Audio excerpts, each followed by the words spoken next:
بسم الله الرحمن الرحيم. السلام عليكم ورحمة الله وبركاته.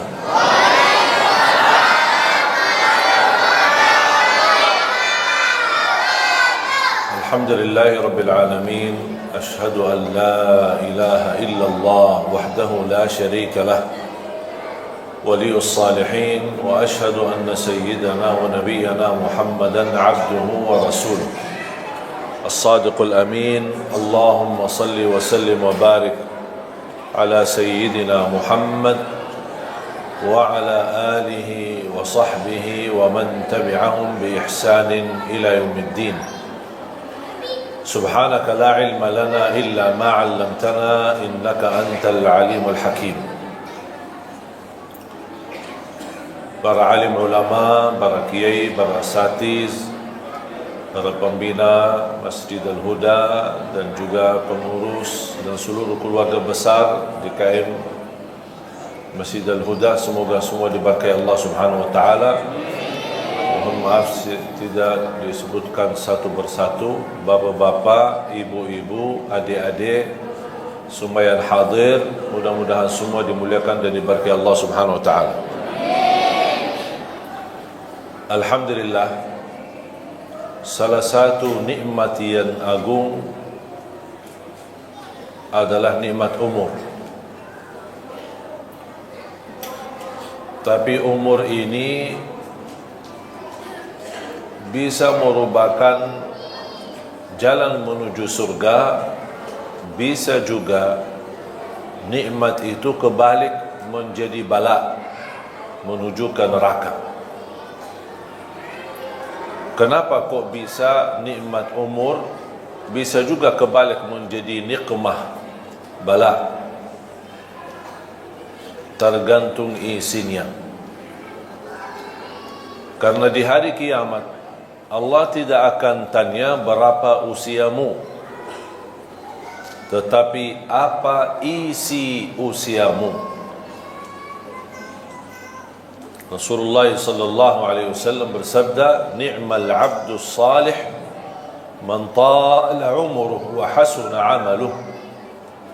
Sebaik-baik hamba Allah yang salih, yang panjang usianya, baik pula amalannya. Berarti dia maksimal memanfaatkan nikmat umur karena dia tahu ini anugerah dari Allah, dia tidak mau salah guna.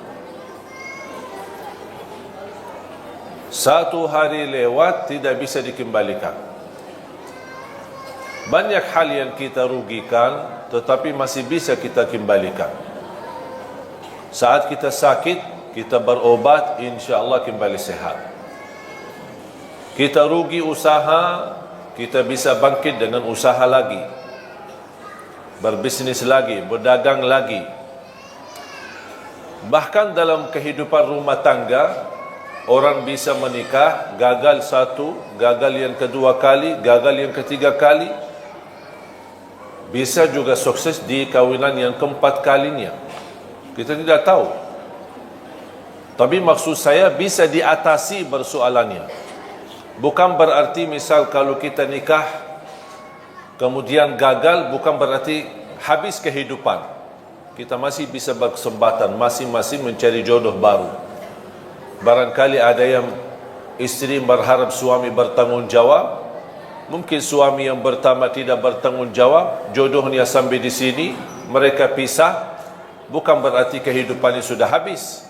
Dia masih bisa berusaha lagi. Intinya, apapun yang kita rugikan, bisa kita usaha untuk dikembalikan menjadi lebih baik. Kecuali satu, tidak bisa dikembalikan.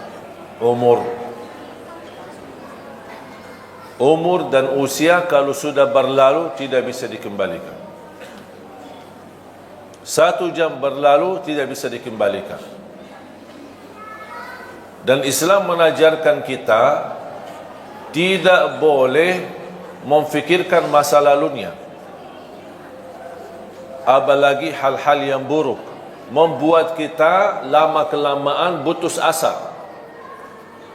Kalau hal yang lama yang kita lakukan, contoh dosa maksiat, Kalau kita ingat terus dosa maksiat tersebut, syaitan mengambil kesempatan untuk membuat kita putus asa dari rahmat Allah. Kita sudah niat taubat, tapi syaitan membuat kita ingat, apaan kok mau taubat enak-enak, sudah berlaku macam-macam. Gitu datang syaitan, membuat kita, ya betul, saya malu sama Allah. Taubat, dosa lagi. Taubat, dosa lagi. Taubat, dosa lagi. Sambil datang syaitan, ngapain kok taubat-taubat tak jelas. Membuat kita putus asa. Padahal Allah sudah menjaminkan diampuni dosa selama kita selalu bertaubat.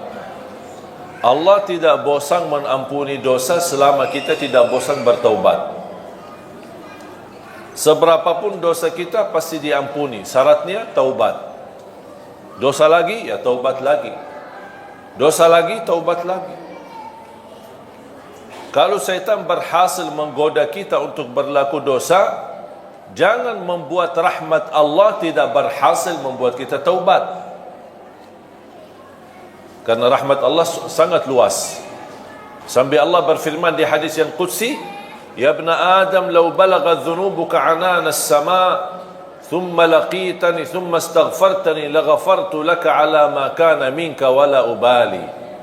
Anak Adam, kalau dosa-dosamu, ini satu orang, dosa-dosamu sampai ke lapisan langit, saking banyaknya, sampai ke lapisan langit, tetapi kamu selalu beristighfar, aku akan ampuni semuanya dan aku tidak peduli berapa banyaknya, kata Allah. Allah tidak peduli berapa banyak dosa. Yang Allah pedulikan taubat kita, istighfar kita, memohon. Kalau Rasul saja, Nabi Muhammad sallallahu alaihi wasallam berhari istighfar sampai 100 kali, memohon ampun kepada Allah. Apalagi kita.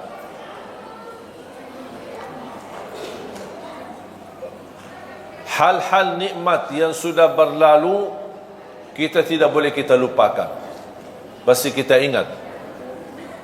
Bahkan kalau kita hitungkan dalam usia kita, mana yang lebih banyak kita hadapi? Nikmat atau bala? Pasti lebih banyak nikmat. Tapi kenapa yang difokuskan hanya bala? Sampai kita merasa aku tidak dapat apa-apa. Justru kalau kita membandingkan keadaan kita dengan orang lain, kita bersyukur, alhamdulillah keadaan kita masih lebih baik. Biarpun kita menghadapi berbagai macam ujian. Apalagi bala dan musibah kematian keluarga. Wajar kalau kita manusia sedih atas wafatnya orang tua, atas wafatnya kakek nenek kita, atas wafatnya suami kita, atas wafatnya istri kita, anak kita. Wajar kita sedih. Ya, manusia punya perasaan. Tapi yang tidak wajar berlebihan sampai terbawa kepikiran. Sudah 40 hari, sudah 100 hari, sudah berbulan-bulan, sudah bertahun-tahun orangnya sudah meninggal dunia, tapi orang ini masih sedih. Itu yang tidak diizinkan oleh agama. Karena kesedihan ini membuat terganggu hubungan kita sama Allah. Islam mengizinkan kita boleh sedih, tapi ada batas kesedihan. Selepas itu beraktivitas kembali. Kita semua bakal mati. Semua kita akan mati. Yang berguna bukan kesedihan kita terhadap orang yang kita sayangi yang sudah wafat, tetapi doa kita yang berguna. Doakan. Doakan.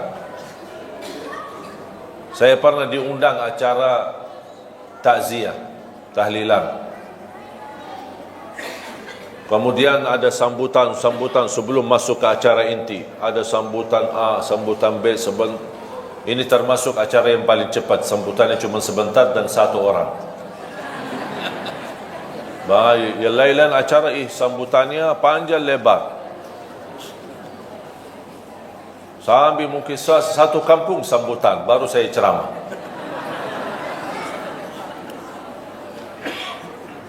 Pas saya diundang tuan rumah, ada seorang anak karena meninggal bapaknya, sambil dibawakan di layar, mereka dari keluarga kaya bawakan layar foto-foto dan video masa-masa lalu, kesenangan mereka, makan bersama, umrah bersama, jalan-jalan bersama, naik kapal bersama, kemana laut, kemana, semua ditayangkan di acara.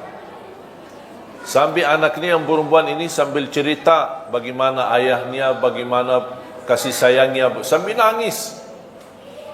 Saya fikir baru kemarin meninggal, ternyata sudah 1 tahun.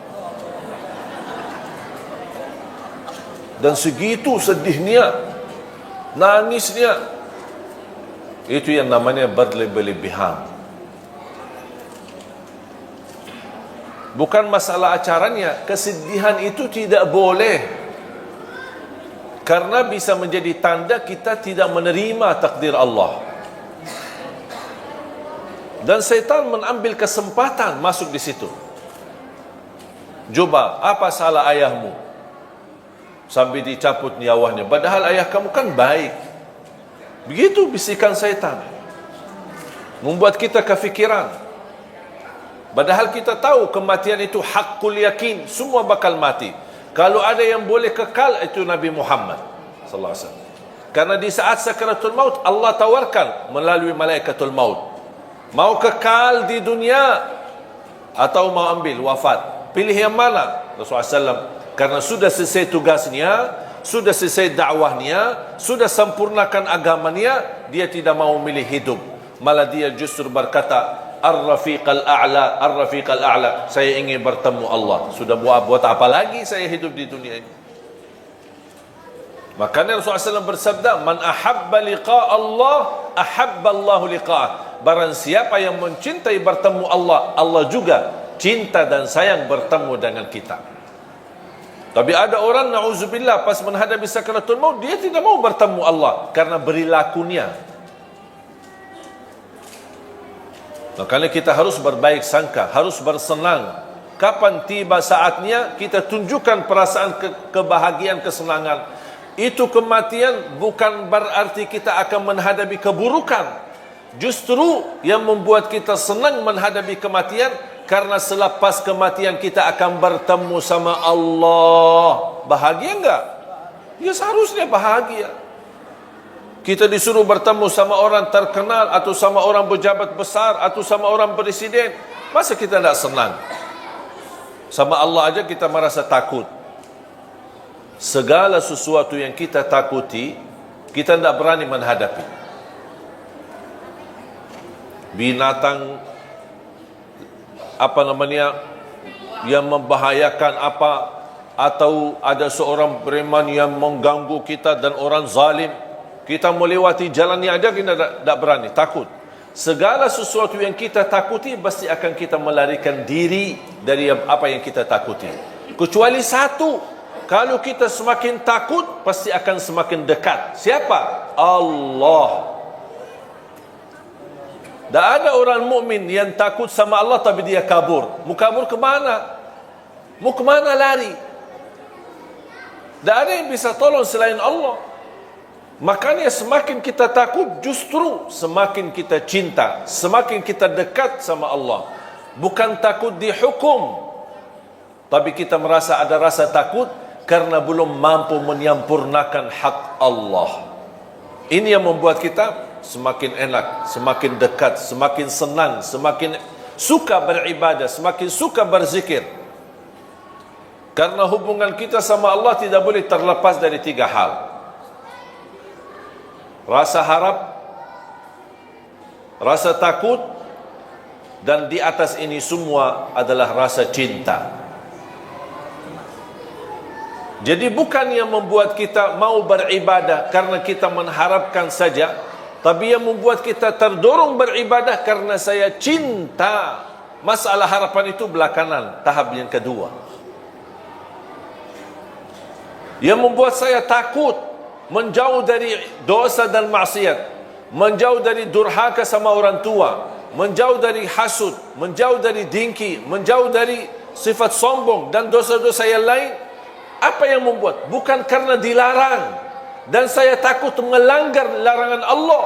Yang membuat saya takut tidak berbuat dosa maksiat karena saya cinta sama Allah. Akhirnya kalau kita semakin cinta sama Allah, nikmat, harapan dan ketakutan akan semakin sempurna. Karena Allah tidak mau juga kita takut sampai putus asa. Takut dihukum, takut karena dosa maksiatnya terlalu banyak, menzalimi orang macam-macam. Jadi rasa takut semestinya membuat kita semakin dekat sama Allah. Sampai Rasulullah SAW bersabda, Inni la atqakum lillah wa akhsyakum lah. Aku yang paling bertakwa kepada Allah, kata Rasul, dan aku yang paling takut kepada Allah. Bapak Ibu jamaah sekalian dimuliakan Allah SWT, kembali lagi, yang mendorong kita saat beribadah tidak boleh terlepas dari 3 poin atau 3 hal. Harap. Apa yang kita harapkan dari Allah? Ridha. Kita harap Allah ridha. Kalau Allah ridha sama kita, beres, sudah selesai, tidak ada masalah. Kalau Allah ridha, berarti ibadah pasti diterima. Kalau Allah ridha, kekurangan pasti dimaafkan. Kalau Allah ridha, dosa pun Allah akan tutupi, karena Allah sudah ridha. Ada rasa takut, bukan takut dihukum, tetapi kita takut semakin beribadah, tapi ada rasa takut, jangan-jangan Allah tidak mau terima amal ibadah saya. Oh, barangkali ibadah saya belum baik, barangkali belum ikhlas, barangkali belum sempurna, ada kekurangan khusyuk. Saya kadang-kadang suka berzikir, tapi lebih banyak suka malas. Ini muncul rasa takut. Takut kekurangan ibadahnya, tidak sesuai dengan perintah, tidak sesuai dengan ajaran agama, tidak sesuai untuk meniru Nabi Muhammad sallallahu alaihi wasallam. Dan rasa takut itu akan mendorong kita akan semakin lebih baik. Kalau saya salat asar atau saya salat zuhur, kayaknya belum sempurna ya, masih ada kekurangan, insya-Allah saya salat sunnah ba'diyah. Karena tugas salat sunnah qabliyah ba'diyah menutupi kekurangan salat wajibnya. Belum sempurna sunnah qabliyah ba'diyah, udah saya tambah lagi salat duha, saya tambah lagi sunnah wudu, saya tambah lagi salat tasbih, saya tambah lagi salat hajat. Belum lagi, masih ada kekurangan, saya tambah lagi salat tahajud, walaupun 2 rakaat, tutup witir, tidak harus 8 rakaat, tidak harus 10, tidak harus 20. Boleh enggak saya salat tahajud cuma 2 rakaat? Ya boleh. Witir langsung ditutupi witir. Jadi tahajud itu tidak semestinya jumlah yang banyak. Boleh enggak kita salat malam tapi belum tidur? Ada orang tanya, aku mau salat malam tapi aja sudah jam 1 saya belum tidur. Asik lagi ngobrol sama suaminya, lagi mesra-mesra, senang-senang, atau lagi membahas diskusi soal anak, sampai kelewat waktunya, sampai jam 12, jam 1. Kalau tidur jam 1 takut ketiduran, bangun salat subuh, belum salat tahajud. Boleh enggak saya salat malam sebelum tidur? Ya boleh, daripada sia-sia. Ada orang berkata harus tidur walaupun sebentar. Maksudnya sebentar. Sampai saya pernah baca di salah satu komen, dia bilang wajib tidur sebelum salat malam, walaupun hanya tutup mata sebentar terus buka lagi. Itu bukan namanya tidur. La yukallifullahu nafsan illa usaha. Tidak ada ajaran yang membebani kita. Ibu-ibu, bapa-bapa yang sudah biasa tidur dan bangun tahajud, teruskan. Itu lebih baik. Tapi yang belum terbiasa, malas-malasan, suka tidur dan ketiduran, syukur-syukur bangun subuh, daripada tidak salat witir dan salat malam, tertulis nama kita menjadi ahli tahajud, mendingan kita salat baru tidur. Ada orang bertanya, gimana kalau saya salat malam, tutup witir, kemudian saya tidur, tiba-tiba saya bangun, Saya lihat jam, masih ada 40 minit belum azan subuh. Boleh enggak saya tahajud lagi? Boleh. Tapi tidak boleh witir lagi. Karena Rasulullah SAW tidak mengizinkan 2 kali witir dalam satu malam. Tidak boleh 2 kali witir dalam satu malam. Faham, Bu? Alhamdulillah, Islam mudah. Kalau ada, selalu ada harap. Apa yang kita harapkan? Ridha Allah. Di bawah ridha Allah pasti surga. Masa ada orang-orang beribadah tapi tidak mengharap surga? Terus maunya apa? Mau neraka. Harap surga dan takut neraka. Tapi lebih daripada harap surga dan takut neraka, yang membuat kita mau mencintai Allah, mau beribadah kepada adalah rasa cinta. Itu yang paling tinggi. Contoh, ibaratnya seperti burung. Kira-kira burung tanpa kepala bisa terbang enggak? Burung dengan kepala tapi tidak ada sayap bisa terbang enggak?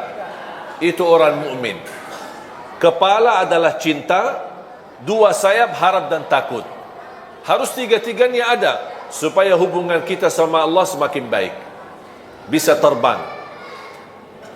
Tapi kalau kepala ada cinta sama Allah, ada orang cinta tapi ibadahnya tidak jalan.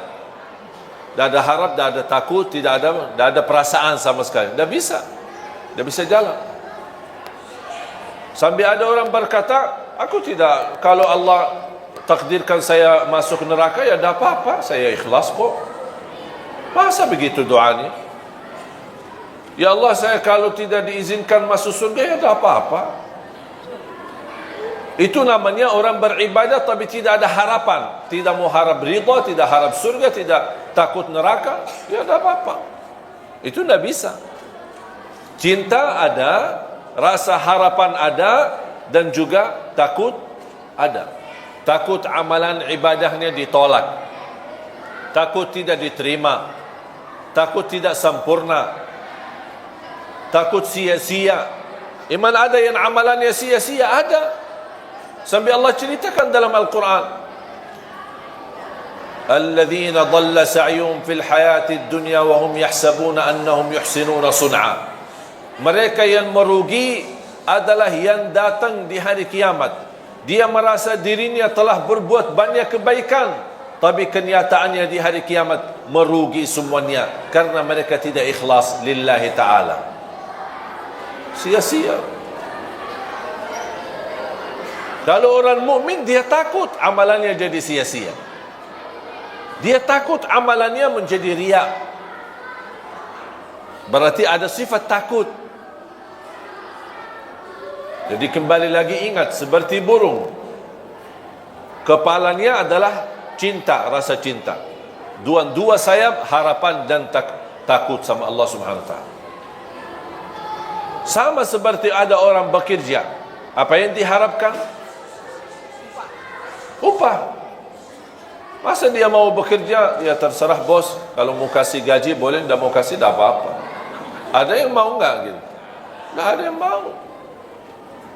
Kalau dipotong aja pasti dia ngamuk. Pak, kenapa dipotong gaji saya? Oh, karena sudah 3 kali telat, karena denda, karena hukuman. Allah juga Maha Adil. Yang berlaku kita sama manusia berlaku sama Allah Subhanahu wa ta'ala. Dan Allah Subhanahu wa ta'ala walaupun Maha Adil, Allah lebih banyak menjalankan kasih sayangnya kepada kita daripada keadilannya. Contoh, A'udzu billahi minasy syaithanir rajim. Bismillahirrahmanirrahim. ولو يؤاخذ الله الناس بما كسبوا ما ترك على ظهرها من دابة ولكن يؤخرهم إلى أجل مسمى فإذا جاء أجلهم فإن الله كان بعباده بصيرا. Surah Fatir, surah 35 ayat 45. sekiranya Allah menghukumkan manusia atas setiap salah, niscaya tidak ada makhluk yang mampu hidup di muka bumi. Itu namanya adil. Karena sistem adil, yang salah wajib apa? Yang salah wajib dihukum. Kalau orang salah kemudian kena hukuman, itu namanya adil? Tidak. Yang tidak adil, kalau ada salah tapi tidak ada hukuman, itu namanya tidak adil. Menurut ayat ini, surah 35 ayat 45, sekiranya Allah berkenan menjalankan keadilannya terhadap perilaku manusia, setiap salah, setiap dosa kena hukuman Allah. Contoh, dosa mata, dicabut nikmat mata, hukuman. Dosa tangan, dicabut nikmat tangan. Ketiduran salat subuh, bertambah bau badan kita. Ada dosa lagi, dosa riba, dosa apa saja, ada kena hukuman. Menurut ayat ini, kalau Allah berkenan menghukum manusia setiap dosa dan maksiatnya, niscaya tidak ada makhluk, jangankan manusia, tidak ada makhluk termasuk binatang, tidak ada makhluk yang mampu hidup di muka bumi. Kenapa? Karena habis dihukum Allah. Sudah habis.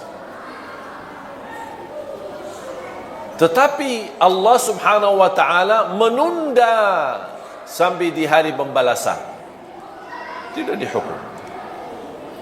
Bayangkan aja, kalau setiap dosa bau badan kita, dosa lagi tambah keras bau badan kita, dosa lagi bertambah keras bau badan kita, kira-kira berani enggak keluar rumah? Langsung ditandain orang, bau ya, dosanya banyak. Langsung ditandain orang. Malu kita sama orang. Makanya tanda sesuatu salah atau dosa apa? Ada dua tanda. Kadang-kadang ada orang melakukan sesuatu tapi dia berkata tidak apa-apa. Mau enggak tahu ini salah atau tidak? Lihat dua hal. Pertama, ada enggak sesuatu di hati tidak enak? Kalau muncul perasaan di hati tidak enak, berarti itu tidak benar. Tinggalkan saja.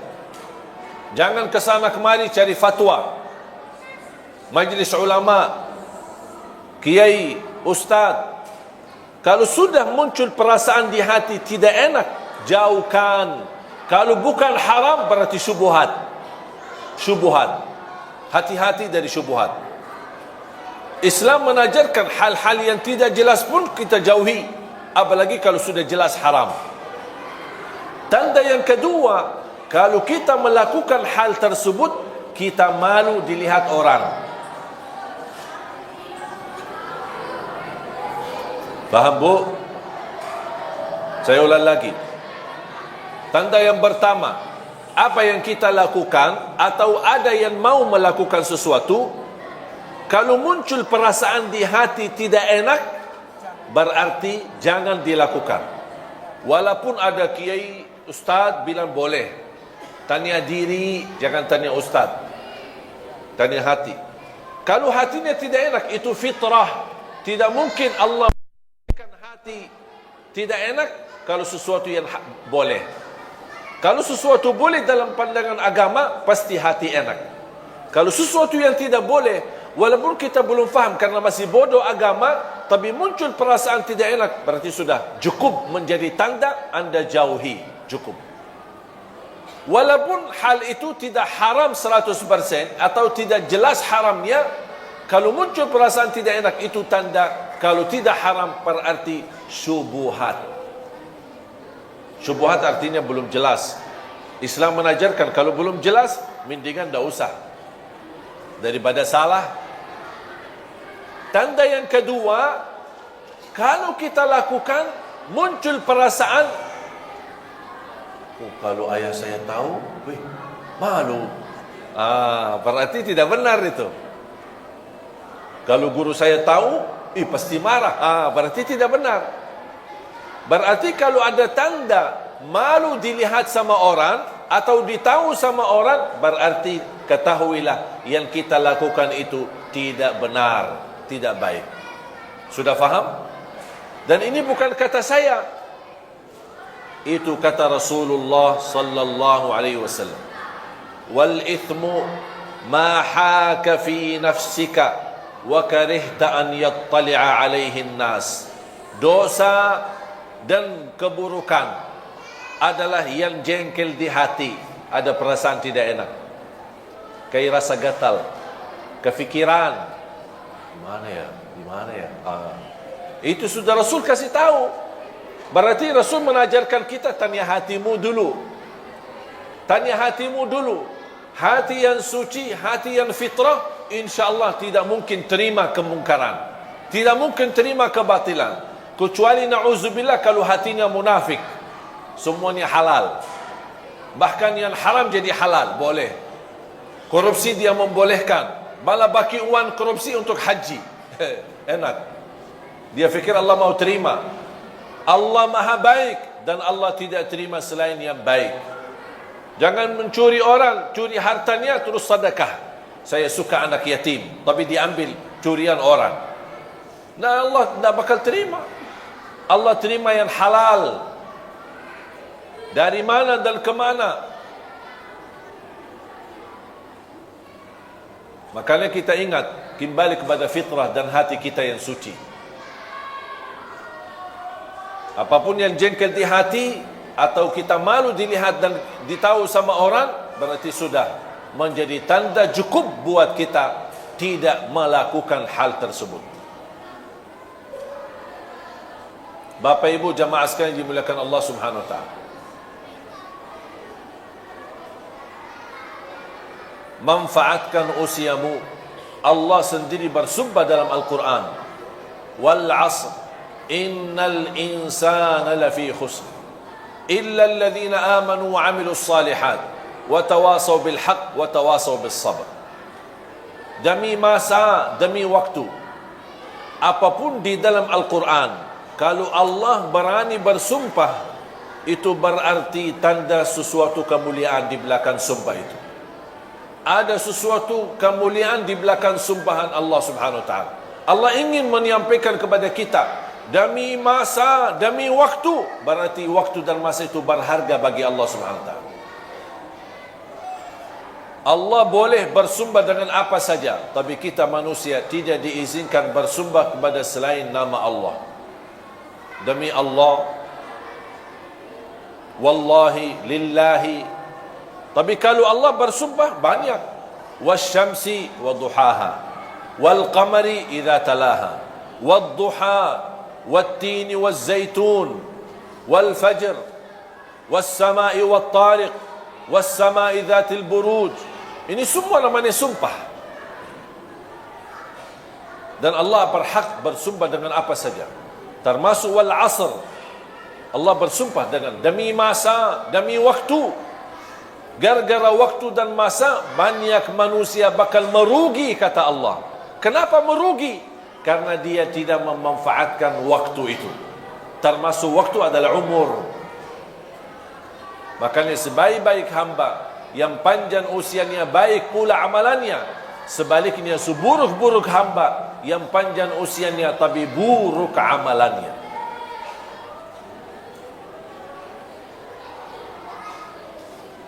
Jangan sampai menjadi orang yang merugi.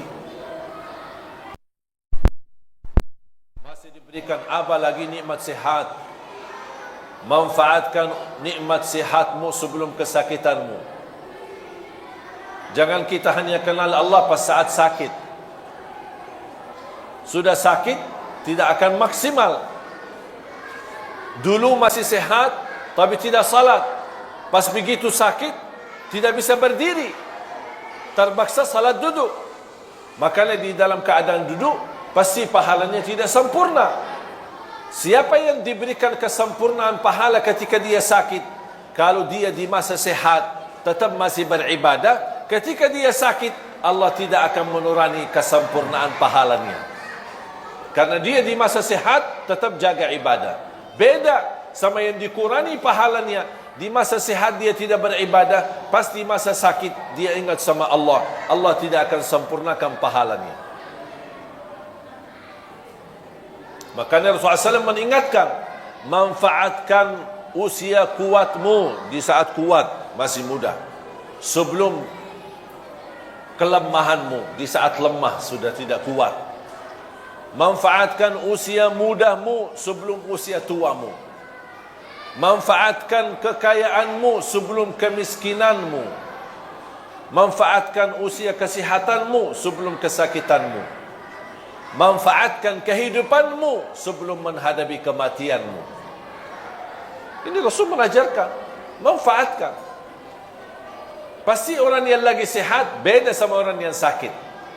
Yang sihat kan masih bisa beraktivitas, ikut bantu panitia, ikut masjid, bisa bola-balik ke masjid. Kalau yang sakit, tidak setiap waktu bisa ke masjid. Makanya Rasul mengajarkan, manfaatkan nikmat sihatmu. Di usia muda tidak mungkin sama dengan usia tua. Aktivitasnya pasti berkurang, apalagi sudah pensiun. Apa sih, mau kemana sih? Dah ada, diam di rumah sambil ribut-ribut di rumah, sambil semua keluarga besar merasa terganggu. Pak, dah ada kerjaan ya? Oh, lagi dah ada kerjaan, sudah pensiun. Matiin TV, hidupin TV, matiin nasi, hidupin AC. Mau kemana? Dari mana? Sudah dah ada kerjaan lagi. Dah ada kerjaan.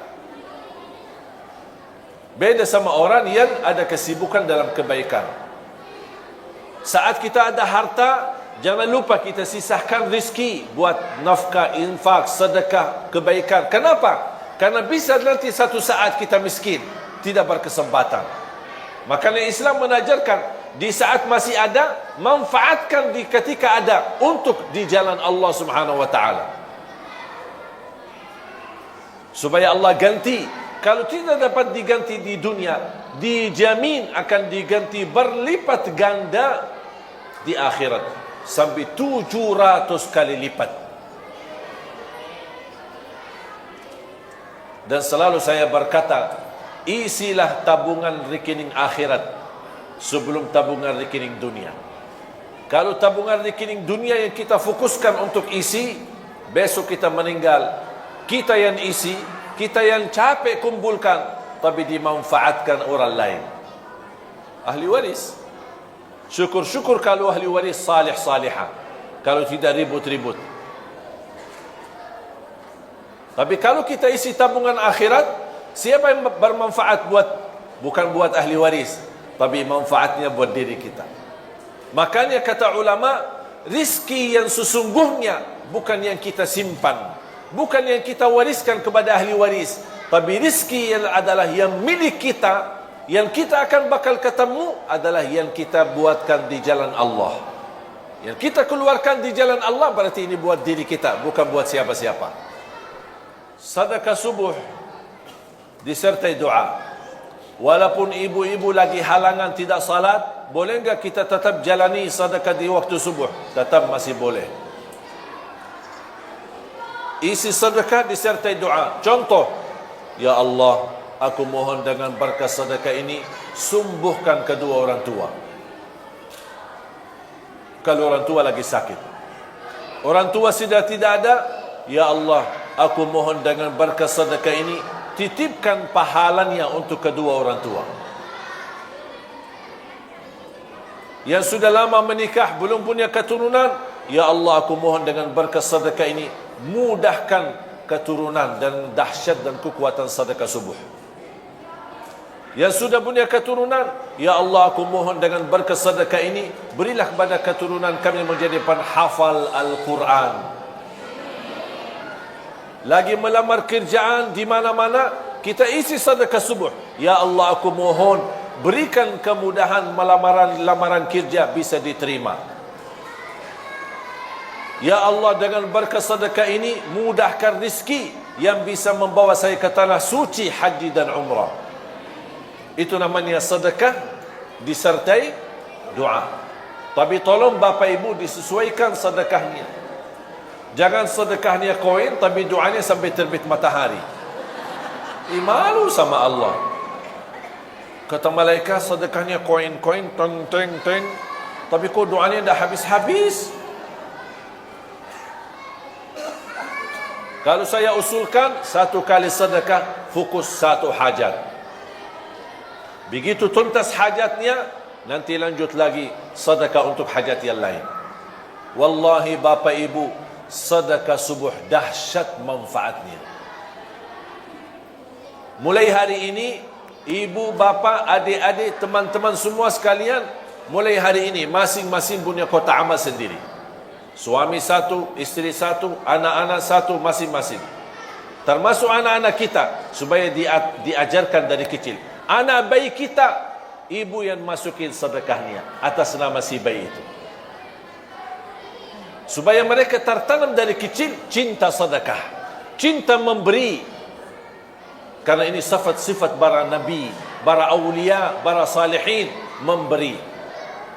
Rasul pun tidak punya apa-apa, tapi suka memberi. Makanya isi sedekah termasuk anak-anak kita. Ajarin anak-anak untuk bisa berdoa. Lagi menghadapi ujian, isi sedekah subuh. Ya Allah, mudahkan ujian biar saya lulus. Ajarin. Segala hajatnya sekecil apapun, insya Allah diberikan kemudahan oleh Allah Subhanahu Wa Taala. Ajarin anak-anak kita seperti itu. Ketika sudah isi kotak amal atau botol atau kaleng, langsung sedekahkan dengan segala isinya. Kalau sudah isi, sudah full, tidak bisa isi lagi, sedekahkan. Dan saya nasihatkan, jangan dicoba buka kotak amal tersebut. Jangan dibuka. Saya khawatir kalau dibuka, rubah fikiran. Lumayan ini. Apalagi ada tagihan bulan ini, ada tagihan sana, tagihan sini. Udah. Karena sifat manusia cinta harta. Cinta harta. Biar orang susah payah miskin, tapi cinta tetap harta. Ketika muncul ada pemberian, dia tidak mau. Makanya saya bilang, ketika kotak amal jangan dibuka, tutup mata, serahkan aja. Boleh ke masjid, ke musalla, kepada salah satu pengurus yang kita percaya, atau ke yayasan, ini tolong silahkan bebas digunakan. Sedekah buat tahfizul Quran, bina anak-anak hafiz Quran, apa saja boleh kita sedekahin. Anak yatim, orang miskin, duafa, bisa kita kumpulkan. Sekali lagi, jangan dibuka ya. Setuju? Sudah isi, bismillah, ikhlas lillahi ta'ala. Datang syaitan, buka aja, lihat aja isinya, biar ibu tahu berapa jumlah sedekahnya. Dah usah terima. Dah, maaf syaitan, saya tidak mau.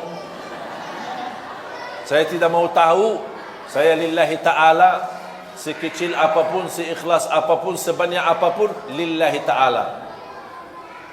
Dan saya sudah mengajarkan diri saya, lebih baik banyak ikhlas daripada sedikit tidak ikhlas.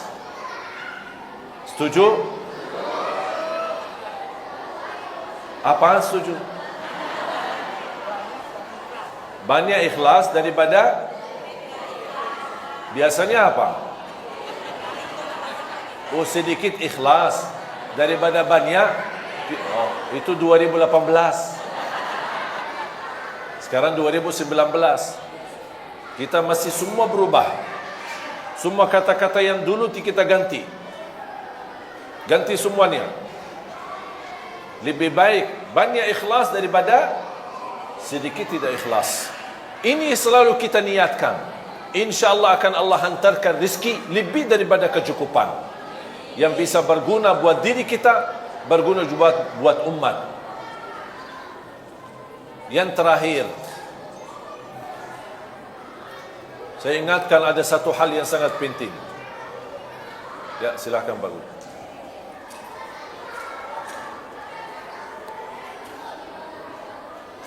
Hati-hati daripada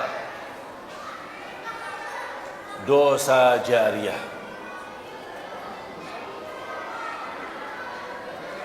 Hati-hati daripada dosa jariah. Biasanya kita tahu sedekah jariah atau amal jariah. Kok ada dosa jariah? Ada. Dan ini dosa jariah muncul saat ini gara-gara HP.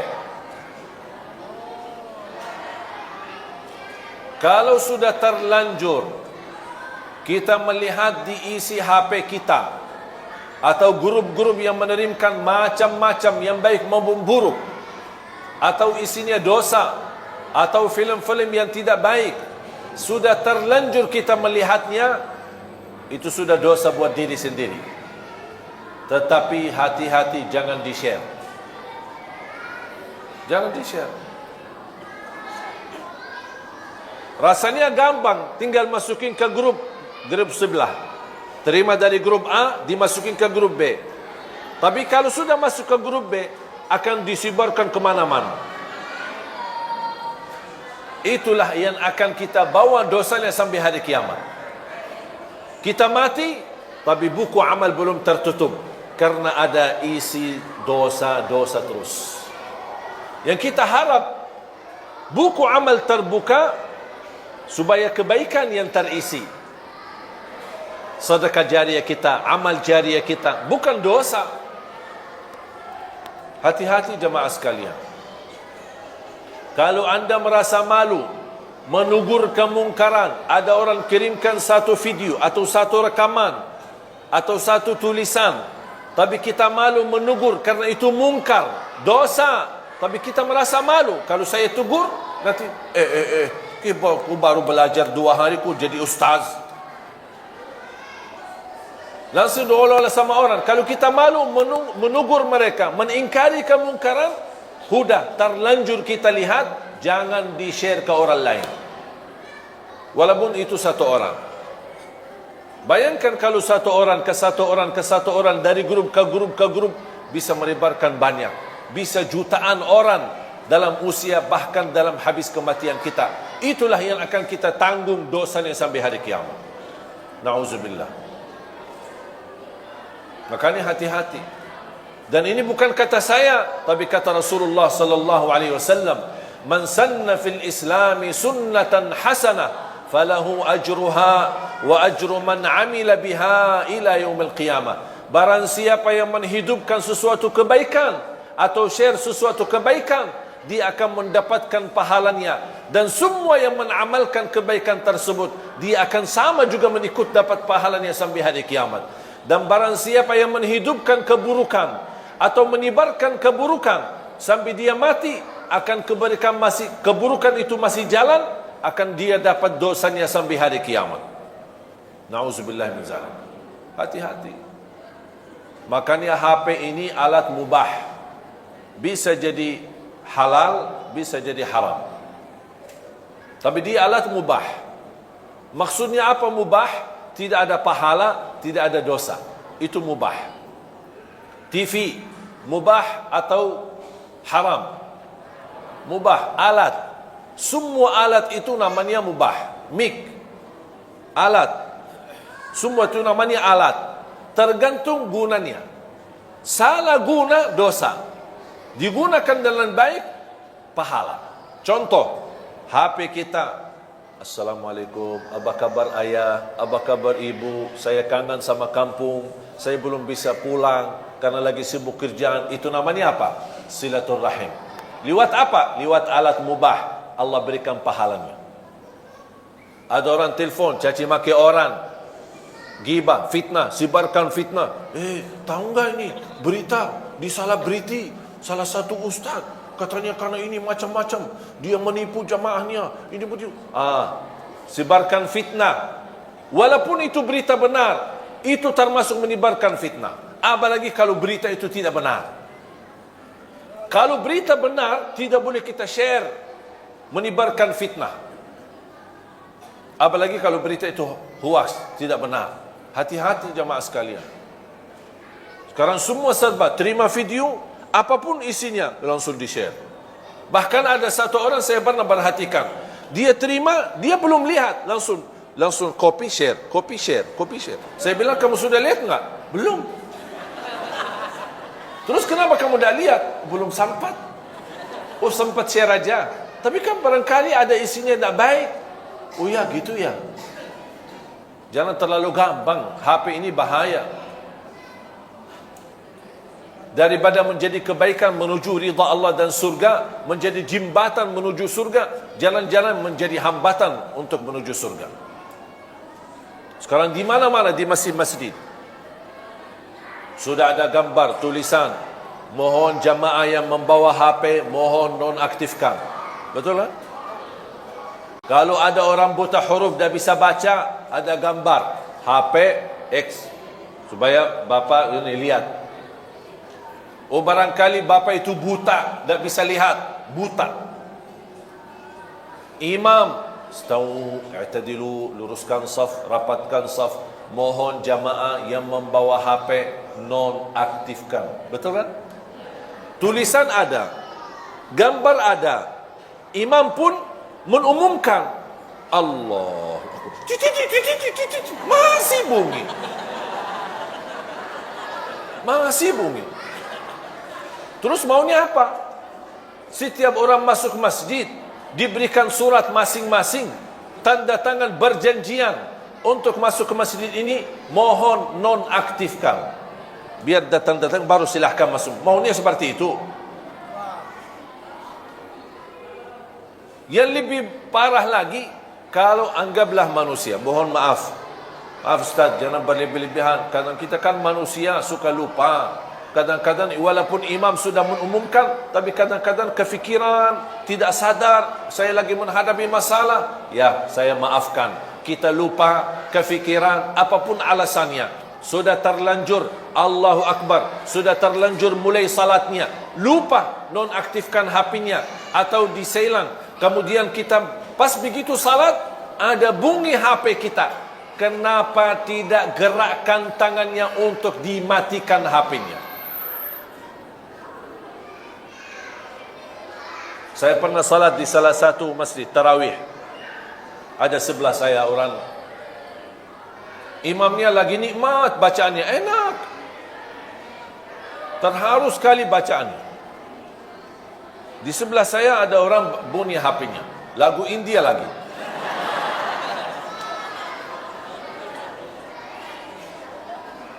Alhamdulillah tidak bunyi lama, sebentar yang ini terus mati. Alhamdulillah. Walaupun hilang kekhusyuan sebentar, tapi bisa kembali lagi fokus untuk menikmati bacaan imam.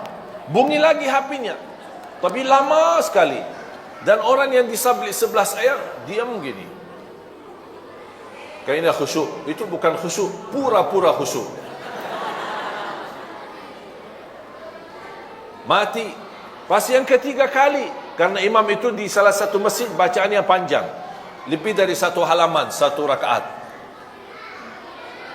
Masih bunyi lagi yang ketiga. Pas yang ketiga saya tidak sabar, saya langsung begini. Ya, ingatkan, barangkali dia tidak sadar, saking khusyuknya dia tidak dengar HP-nya. Itu namanya saking khusyuk. Makanya saya berbaik sangka, oh barangkali khusyuknya luar biasa, sampai HP-nya sendiri dia tidak bisa dengar. Makanya saya ingatkan. Dia tidak ada respon. Kita ruku', sujud, rakaat yang kedua, bunyi lagi HP-nya. Yang aku heran, kok bunyi pas bacaan imam lagi enak. Saya tegur lagi, tidak ada. Akhirnya saya terpaksa, Pak, matiin HP-nya. Saya batal salat. Terus mau gimana? Tadi diganggu kekhusyuan, kita lagi berupaya. Salat kita kan lagi mujahadah. Khusyuk, hilang khusyuk. Khusyuk, hilang khusyuk. Khusyuk, hilang khusyuk. Akhirnya saya terpaksa, Pak, matiin HP-nya. Dia kaget. Oh, ini rakaat yang kedua. Pas begitu selesai salat, dia bilang, mohon maaf, saya memang dari tadi dengar, tapi saya dapat satu pelajaran, katanya gerakkan tangannya 3 kali, batal salatnya. Saya bilang, dosa mana yang lebih besar? Gerakkan tangannya 3 kali, matikan HP, atau mengganggu ratusan orang di masjid? Mana yang lebih besar dosanya? Kadang-kadang hukum fikih, jangan salah kita fikirkan. Tergantung kondisi dan keadaan. Kalau seperti ini, gerakkan tangannya, matikan HP-nya, lanjut salatnya, daripada mengganggu ratusan orang yang lagi nikmati salat khusyuk.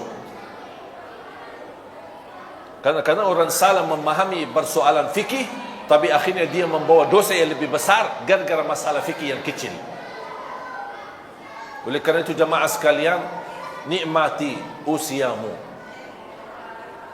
Kalau kita terlanjur dosa, ingat, alhamdulillah masih dibukakan kesempatan bertaubat. Dosa lagi, taubat. Dosa lagi, taubat. Dan selalu kita memohon ampun kepada Allah Subhanahu wa taala. Semoga semua diampuni dosanya, disucikan hatinya, dibersihkan jiwanya, diberikan kemudahan dalam segala urusannya. Ya Allah, atas izinmu kami sama-sama berkumpul di masjid ini. Berilah kepada kami kemuliaan, sama-sama bertemu kembali di dalam surgamu ya Allah, bersama Nabi Muhammad sallallahu alaihi wasallam. Ya Allah, berikan kepada kami kemudahan, bisa ke tanah suci, haji dan umrah, dan ziarah Nabi Muhammad sallallahu alaihi wasallam. Birahmatika ya arhamar rahimin. اغفر لنا وللمسلمين والمسلمات والمؤمنين والمؤمنات الأحياء منهم والأموات. Ya Allah, rapatkan saf kami, satukan hati kami, rapatkan saf para ulama-ulama kami, para kiai kami, para habaib kami, agar mereka mampu bersatu membina umat ini agar menuju ridhamu ya Allah, untuk menjadikan Indonesia baldatun tayyibatun wa rabbun ghafur. Birahmatika ya arhamar rahimin. Rabbana atina fid dunya hasanah wa fil akhirati hasanah wa qina adzaban nar. Walhamdulillahi rabbil alamin.